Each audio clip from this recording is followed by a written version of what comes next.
So for this episode, I wanted to talk about bokeh. Now, bokeh is usually thought of as just the blurred background, but that's not what bokeh really is. So for certain lenses, the smaller the f, the better. What that does is it gives you these area of focus. Depending on the lens, how far away you are from the person, and the f of the lens, so the focal length of the lens, the f number of the lens, and your distance will determine how much is going to be in focus. So on a very low f, like a 2.0 or a 1.2, you're down to inches or less that's in focus, to the point where you could actually have taken a portrait of somebody where their eye is in focus, but their nose is out, just because the f number was so low and the photographer was using it at that low setting, that the area of focus was so small that it allowed the nose to drift out of focus. Now you might say, why would you want to do something like that? Well, let's take this for an example. You're getting married. Bride and groom are standing. We'll forget about the background because that's not going to be important for this example. So let's just say there's woods behind them. But between the photographer and the couple is an heart-shaped archway covered in flowers. Okay, so picture this. You're the photographer. You're standing there. In front of you is this archway of flowers. Now, remember, distance doesn't matter, so it doesn't have to be a large archway. Because of the f that we're going to get, it's going to blur it regardless. So you're going to end up with a photograph with that beautiful heart shape blurred, but the couple crisply in focus, right? And that's easy to do by making sure that your f number and that area of focus is going to match. That means that you could get the couple and that wedding dress sharp and crisp, but at the same time, the background's blurred and the heart shape in front is blurred as well. Now, it's a mathematical calculation to do that, and the photographer doesn't need to do that off the top of their head, obviously. But it gives you an idea of what can be accomplished with bokeh. It's not just about having a blurred background to make you stand out against. You can use that soft, subtle blur to create an environment, an image that no one else would be able to capture, that will be uniquely yours if the photographer uses bokeh. The way to find out if a photographer does this is look at their gallery or ask them. If every picture in the gallery is sharp front to back, they have their f turned way up, they're relying on light or a high ISO. We didn't talk about ISO because we didn't need to for this particular item, but ISO will add grain to the photograph so it doesn't look quite as sharp, which is actually a good thing in certain circumstances.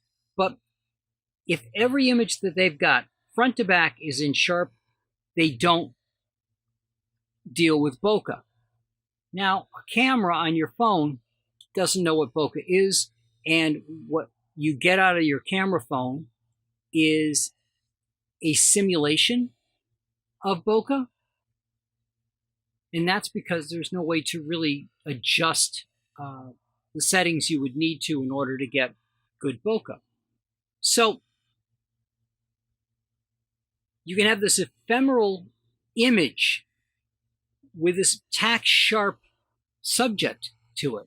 Maybe it's a person's face, maybe it's your dog. Maybe that heart shape is something else entirely, and it's your dog that's in perfect focus inside. You've got the dog's face looking at you through that heart shape, but you had that beautiful, blurred, soft heart shape with your dog's face right in the middle of it.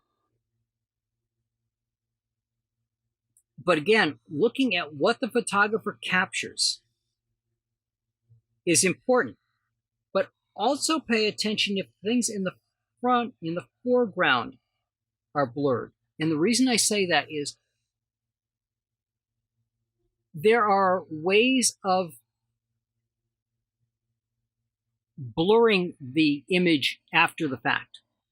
You can go into Photoshop, you can have Photoshop pull the subject for you and then blur it. It may or may not blur things in the front. It might think the stuff in front of the subject is actually part of the subject, depending on where it is. For example, if you look at my video that I posted on Tuesday, I have a plant. So the plant has a flower on the stem in front. The stem behind it does not and is taller than the flower. And then there's a brick wall. There's nothing in front of it, but you can see the fall off from the flower, and a little bit beyond it is in sharp focus. Everything beyond that isn't.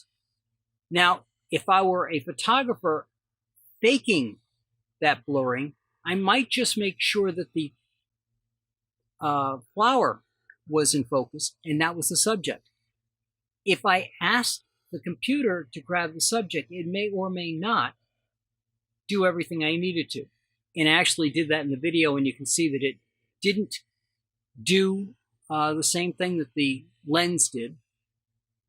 It got close, but in theory, it could have taken that stalk behind it and considered that entire plant to be the subject and kept all of that tack sharp.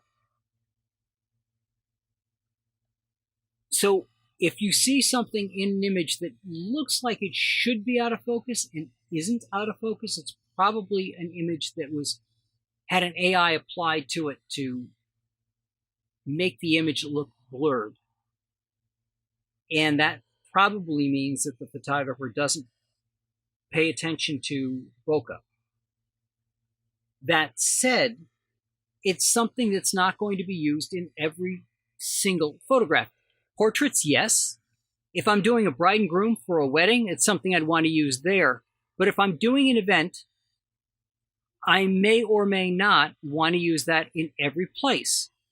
For example, if I'm shooting a reenactment like I did this past weekend, I just love watching those guys work and all the effort and dedication that they put into the exhibition that they do.